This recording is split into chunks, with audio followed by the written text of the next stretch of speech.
Hey guys, welcome back to the channel. In this tech tutorial video we're going to show you how you can upload and add an app logo to your applications you create on Adalo in 2026. So let us dive into this. So let's head over to Adalo, log into your account, navigate to the app you're working on, or select it from the drop-down menu here at the top. And you will need to access your app settings here on the left hand side by clicking into that gear icon. Next, expand the app settings menu to the left, scroll down.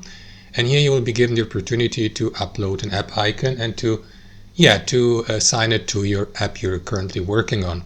The app icon needs to be 1024px by 1024px.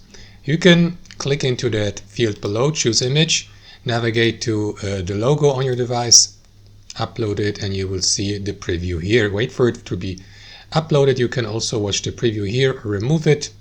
That's how it works, guys. Don't forget to save your changes by clicking into this button. Thanks for watching. Hope you enjoyed it, got some value from it, and we'll catch you later.